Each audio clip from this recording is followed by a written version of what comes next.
Ready হয়ে গেছি একদম। আমি আমার বর চললাম একটা বিশেষ কাজে।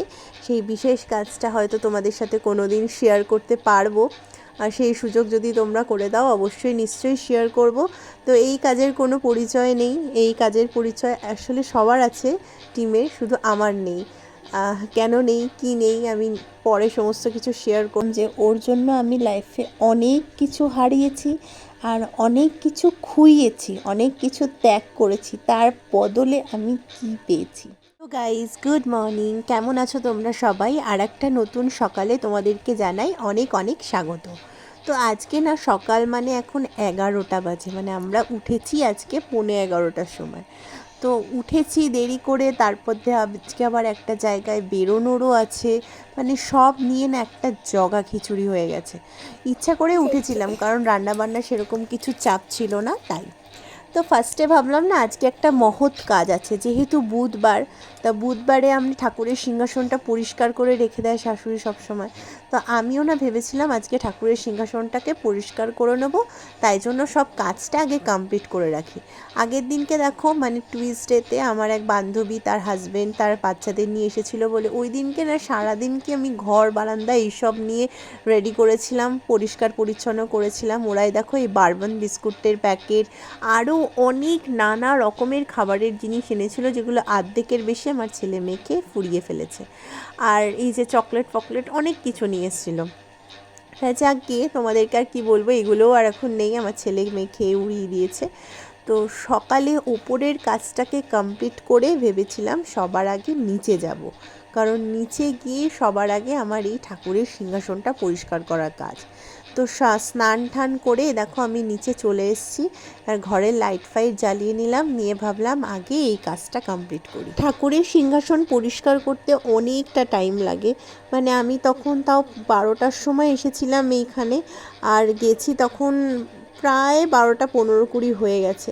তা যেহেতু সমস্ত কিছু ঠাকুর নামিয়ে, তার আসনটাকে নামিয়ে পরিষ্কার করে মুছে, ঠাকুরগুলোকে মুছে ভালো করে বাসন টাসন মেজে তারপরে তো রেডি করতে হয়, তা এই জন্য ভাবলাম আগের দিনকে আমি করে রেখে দিই।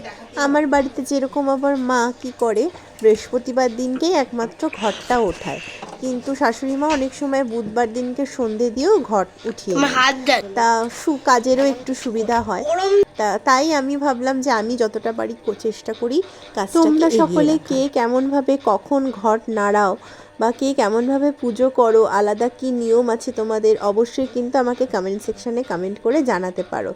আর তোমাদের কমেন্ট পড়তেও আমার ভীষণ ভালো লাগে, তাই আমাকে কিন্তু অবশ্যই জানিও। এই পুজো করার ব্যাপারটা না হালে মানে একটু বেশি আমি শিখেছি যখন আমার শাশুড়ি মায়ের পা ভেঙে যায়, তো সেখানে তো আমি তখন সেভাবে ভিডিও করতে পারিনি, কারণ আমার একটা অসুবিধা ছিল চ্যানেলে, তোমাদেরকে ওই জন্য দেখাতেও পারিনি। তো এই দেখো এখন সমস্ত ঠাকুরের আসনটাকে সুন্দর করে পরিষ্কার পরিচ্ছন্ন করে, গোপালের ড্রেসটা চেঞ্জ করিয়ে, বাসি বস্ত্র ছাড়িয়ে নতুন বস্ত্র পরিয়ে সমস্ত কিছু রেডি করে নিয়েছি। এইবার এই বাসনপত্রগুলোকে সুন্দর করে মেজে নেব, মেজে ঠেজে পরিষ্কার করে রেখে দেবো। পরের দিনকে যখন শাশুড়ি মা আসবেন, দরকার হলে উনিও পুজো দিতে পারেন, বা না হলে আমিও পুজো দিতে পারি। যদিও পরের দিনকেই আমি আজকে ভয়েস ওভার দিচ্ছি, তা আমি পুজোটা করে নিয়েছিলাম, কারণ ওনারা এসে অনেকটা বেশি টায়ার্ড হয়ে পড়েন, তাই জন্য ভাবলাম পুজোটা আমি সেরে ফেলি। এই দেখো সুন্দর করে বাসন কুসন সব মেজে রেডি করে নিয়েছি। এরপর চটজলদি উপরে গিয়ে না টিফিনটা করতে হবে, খেয়েই আমি আর আমার হাজব্যান্ড বেরিয়ে যাব ছেলে মেয়েদের মায়ের কাছে রাখতে, আর তারপরে একটা বিশেষ জায়গায় যাব। হয়ে গেছে সমস্ত বাসন কুসন মাজা, এখন এই যেগুলো নিয়ে রেখে দিই। কলটা বন্ধ করে দে তো বাবান। এগুলো এবার এই যে শিব ঠাকুরটাকে নিয়ে যাব, শিব ঠাকুরটাকেও মেজে নেব। চলো চলো, সরে যাবে তো।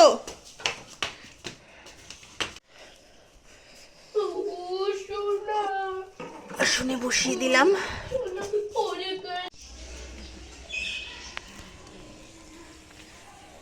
তো এ দেখো, যেহেতু 12:30টা ওভার হয়ে গেছে, তো চানা মশলা রাখা ছিল, সেই চানা মশলা দিয়ে, ডিমের পোচ দিয়ে, পরোটা দিয়ে আমরা সবাই খেয়েছি, এমনকি হাজব্যান্ডকেও দিয়ে দিয়েছি, ও একদম চানা মশলা দিয়ে, চিকেন কষা দিয়ে পরোটা খেয়ে নিয়েছে। আর আমি এই যে রেডি হয়ে গেছি একদম, আমি আমার বর চললাম একটা বিশেষ কাজে। সেই বিশেষ কাজটা হয়তো তোমাদের সাথে কোনো দিন শেয়ার করতে পারবো, আর সেই সুযোগ যদি তোমরা করে দাও অবশ্যই নিশ্চয়ই শেয়ার করব। তো এই কাজের কোনো পরিচয় নেই, এই কাজের পরিচয় আসলে সবার আছে টিমের, শুধু আমার নেই। কেন নেই, কি নেই, আমি পরে সমস্ত কিছু শেয়ার করব, সেই দিনও আসবে নিশ্চয়ই, ভগবান দেবে। তো দেখো ট্রেনে বসেছি, ভীষণ জোরে খিদে পেয়ে গেছিলো, তাই দুটো স্যান্ডউইচ নিয়েছিলাম, একটা আমার জন্য একটা আমার বরের জন্য। মানে ওই নিয়েছিল আর কি, আমি নিয়েছিলাম, আমি তো খালি ব্যাগ থেকে বের করছি আর খেতে দিচ্ছি। তা খেয়ে দিয়ে বেরোতে বেরোতে 11টা বেজে গেছে, আমি ছেলে মেয়েকে আনতে গেলাম বাপের বাড়ি থেকে।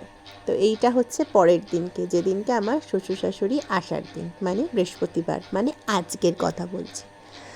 তো এই দিনকে সকালবেলা ঘুম থেকে উঠে ফার্স্ট কাজ ছিল আমার শ্বশুর শাশুড়ির ঘরটা পরিষ্কার করে ঝাঁটফাট দিয়ে রেডি করে নেওয়া। তাই জন্য এই যে চাবি নিয়ে নিচে চলে যাচ্ছি, আগে সেই কাজটা কমপ্লিট করে নেব। কারণ ওনারা প্রায় আসতেই যায় কিছুটা মানে হাফেরও বেশি রাস্তা ওনারা এসেই পড়েছেন। তো আমি দেখি ঘর বারান্দা পরিষ্কার করে রাখি, আর বাপিকে বলেছিলাম যে তুমি ফুল বেলপাতাও এনে রাখো, যদি পারি তো আমি স্নান টান করে কাজ টাজ সেরে আমি পুজোটা দিয়ে দেবো। তো এখানে আমি এখন খাবার করছিলাম, কারণ বর যাবে কাজে, তাই বরের জন্য করে দিচ্ছি হচ্ছে পরোটা আর ডিমের পোচ করে। না নিজেও 1 কাপ চা নিয়ে নিয়েছিলাম, কারণ সকালবেলা থেকে অনেক বেশি খাটাখাটনি হয়ে গেছে আর গলাটাও একদম শুকিয়ে গেছে, তাই চা আর 2টো বিস্কুট খেয়ে না তারপরে বাকি কাজে লাগবো। এইবার তোমাদের সাথে একটা কথা শেয়ার করি বন্ধুরা, তোমরা হঠাৎ করে আমার মুডটা ভীষণভাবে খারাপ হয়ে যায়, কারণ হাজব্যান্ডের থেকে কয়েকটা কথা শুনি আমার মুডটা খারাপ হয়ে যায়, এটাই শুনি। আর এটাই চিন্তা করছিলাম যে ওর জন্য আমি লাইফে অনেক কিছু হারিয়েছি আর অনেক কিছু খুইয়েছি, অনেক কিছু ত্যাগ করেছি, তার বদলে আমি কি পেয়েছি? জিরো, একদম জিরো। তো এইসব চিন্তা করতে করতে দেখলাম শ্বশুর শাশুড়ি এসে গেছে, তাই মুডটাকে চেঞ্জ করে নিলাম। সবসময় ওরকম কান্না কান্না মুখ দেখতে কারোরই ভালো লাগবে না, আর ওনারা একটা জায়গা থেকে এসেছে, তাই নিজেকে একটু কন্ট্রোল করে হাসি মুখে তারপরে বাকিটা শেয়ার করলাম। নিচে না ও হাতে, না, ওর হাতে তো আর কিছু নেই। ও ব্ল্যাক কালারের নিয়েছিল। আচ্ছা, তার সাথে এই যে দাদাই এইটা নিয়ে এসছে, বন্দুক। দেখি বন্দুকটা কিরম চলে। ও বাবা, ও মা, দেখো দাদা স্কুলে চলে যাবে তখন নেবা। হ্যাঁ, আর কত চকলেট, মামামের জন্য একটা গিফট আছে, ওটা নিচে। তাই আচ্ছা, দাঁড়া দেখি কেমন আগে দেখতে। আচ্ছা, আবার পরে। আরে কি সুন্দর, দাঁড়াও দেখাই সবাইকে কি সুন্দর দেখতে।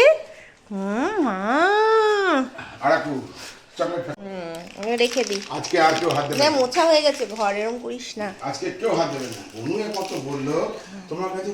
তো এই হচ্ছে মাম্মামের খেলনা, এই দেখো কি সুন্দর, কি সুন্দর খেলনা। দাঁড়া না, দেখাতে দে। তোমার পুতুল? ও, তুমি বলেছিলে দাদাইকে পুতুল আনতে। তো এখানে না আমি একটু ব্যাটার গুলিয়ে নিয়েছিলাম ময়দা দিয়ে, ডিম দিয়ে, আর ঘরে যা যা সবজি ছিল সব কিছু দিয়ে, কারণ ব্রেকফাস্ট তো করতেই হবে আর অনেকটা দেরি হয়ে গেছে, সবারই মোটামুটি খিদে পেয়ে গেছে। আর তাড়াহুড়ো করে কি করব, আমি ভাবলাম ডিম পরোটা করে নিই। আর এই করতে করতেই শ্বশুরমশাই দেখি খাসির মাংস নিয়ে চলে এসছেন। তো বললো মন পাতলা করে ঝোল আর ভাত হবে, আর কিছু করার দরকার নেই। তো এই দেখো খাসির মাংস কষছে, একদম পাতলা করে ঝোল ভাত করেছি। তো করেই না আজকে ভাবলাম কটা ভিডিও করে রাখি, কারণ কালকে তো ভালো করে ভিডিও দিতে পারিনি। তো তাই জন্য আবার রেডি ফেডি হয়ে চলে গেলাম ঝটপট ছাদে।